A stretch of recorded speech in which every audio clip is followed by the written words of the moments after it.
स्वामिनी मैं राधे जिनको जन्म जन्म मोहि दीजियो वृंदावन को वास। अहो वृषभान की लाडली नित मेरी ओर निहार, हे बरसाने की राधिका और नंदगाम के श्याम, मैं तुम्हारे चरणन में करूं कोटि कोटि प्रणाम, कोटि कोटि प्रणाम, कोटि कोटि प्रणाम। सभी भक्तों को, सभी रसिक बंधुओं को, सभी संतों को, आज के सभी श्रोताओं को मेरा प्यार भरा राधे राधे, जय श्री कृष्ण। तो आइए, आज एक बड़ा ही सुंदर सा प्रसंग है, अमृत की कथा। तो सभी श्रोता बड़े ध्यान पूर्वक इस कथा को श्रवण करेंगे और बड़ा ही सुंदर प्रसंग है, सुनने में बड़ा आनंद आएगा। सभी भक्तों को, सभी रसिक वृंदों को, सभी संतों को। तो कहा जाता है कि संसार की व्यथा को हराने वाली है हरि की कथा। केवल संसार की व्यथा को हराने तक ही संसार की भूमिका सीमित नहीं है। चलो, व्यथा जीवन से गई, तुम्हें शांति मिली, थैंक गॉड, मुसीबत टली, तुम चैन की सांस लेते हो, लेकिन इतना ही पर्याप्त नहीं है। तुम्हारे होठों पर मुस्कान भी जरूरी है, तुम्हारे मुख पर प्रसन्नता प्रकट हो, यह बहुत आवश्यक है। इसी प्रकार तुम्हारे हृदय आनंद से भर जाए, यह उद्देश्य है। इसीलिए कथा शब्द का दूसरा अर्थ है करस के रसे स्थित करोते या सकथा, जो तुम्हें रस में स्थित कर दे वह कथा है। रस का मतलब होता है परमात्मा श्री कृष्ण। श्रुति भगवती कहती हैं, रसो वे स्वयं, परमात्मा रस स्वरूप है। रस को हमारा मन संसार में खोजता है, ढूंढता है। अब देखिए, इसी प्रकार एक छोटा सा एग्जाम्पल, एक छोटा सा प्रसंग कि व्यक्ति किस प्रकार धोखा खाता है। प्लास्टिक के कमल पर बैठने वाला भंवरा और कागज के फूल पर बैठी हुई मधुमक्खी मधु इकट्ठा नहीं कर सकती। इसी प्रकार कागज के फूल हैं, उसमें मधु होना संभव नहीं।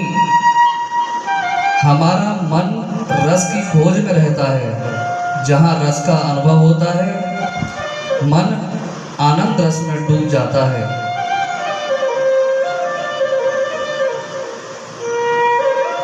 हमारे ब्रज के वेद कहते हैं, ग्रंथ कहते हैं, रस लव धुव्वा आनंद भवते। जहाँ भी रस का अनुभव है, वहाँ मन आनंद में डूब जाता है। यह मन रूपी भ्रमर भी रस की खोज में रहता है। वेदों की दृष्टि से रस परमात्मा का नाम है। परमात्मा रस स्वरूप है। मन श्री कृष्ण की खोज में भटके, बिना श्री कृष्ण के मन का कोई आश्रय नहीं है। मेरो मन अनंत कहाँ सुख पावो, जैसे उड़ी जहाज को पंछी फिर जहाज पे आवो। देखिए, बड़ी सुंदर बात है कि जहाज चला समंदर की यात्रा पर, एक पंछी जहाज पर बैठ गया।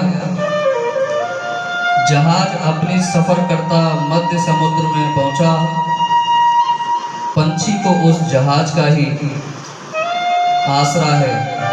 उड़ता है पंछी जहाज से तो आसमान में थोड़े चक्कर लगाकर अंत में फिर उसी जहाज पर आता है।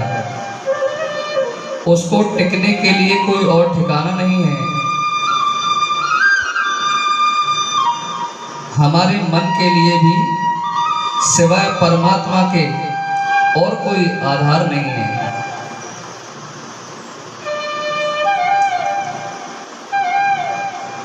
त्वमेव शरणं मम अन्यथा शरणं नमस्तते।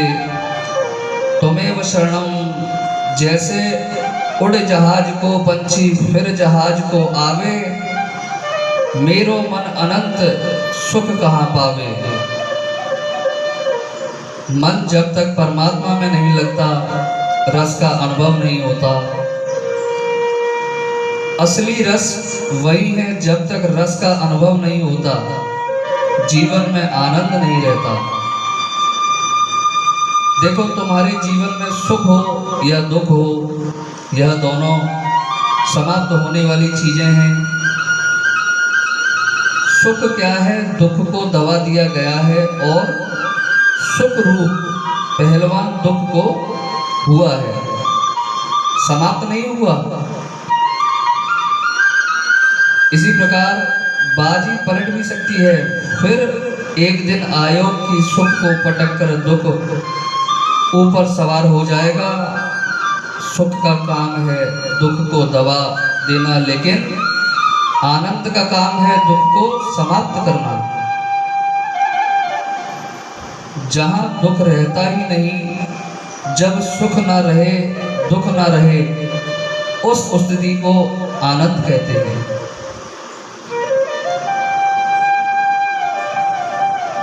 तो देखिए, कहा जाता है कि ना सौख्यम ना दुखम ना मंत्रो ना तीर्थम, ना सुख हो ना दुख हो, ना राग हो ना दोष हो, केवल आनंद हो। जब तक हम हृदय में हैं,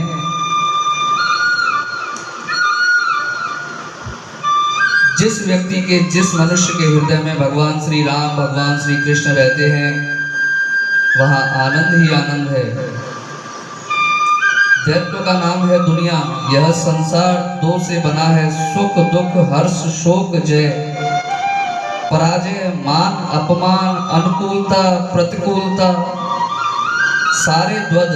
यह द्वंद ऐसे हैं जैसे एक आदमी को एक हाथ से एक आदमी पकड़कर खींचता है, दूसरे हाथ से दूसरा आदमी पकड़कर खींचता है। कभी यह अपनी ओर खींचकर ले जाए, कभी वो अपनी ओर पकड़कर खींचकर ले जाए। आदमी तो बेचारा बीच में टूट मरता है, कभी सुख अपनी ओर खींचता है, कभी दुख, कभी सम्मान मिलता है, कभी अपमान, कभी हम हर्ष में होते हैं, कभी शोक में। दुनिया की द्वंद छीना झपटी कर रहे हैं, शांति नहीं है, संघर्ष में चैन नहीं है। तो देखिए, कहा है कि मेरो मन अनंत कहाँ सुख पावे। कितनी सुंदर बात कही है। कभी बीवी अपनी ओर खींचती है तो कभी माँ का पक्ष लेने जाए तो बीवी सुनाने लगती है, और अगर बीवी का पक्ष लेने जाए तो माँ से सुननी पड़ती है। खींचते हैं सब, संसार के द्वंद इसी तरह खींचते हैं। तब तक द्वंद है, यह संसार है। संसार को छोड़कर हम कहीं भाग तो नहीं सकते, लेकिन संसार में सांस लेते हम जाग तो अवश्य सकते हैं। तो देखिए, कहा जाता है कि कथा हमें जगाती है, भागो मत जागो। जितना आप भजन करेंगे, जितना आप भगवान का ध्यान करेंगे, आप सभी कष्टों से दूर होंगे।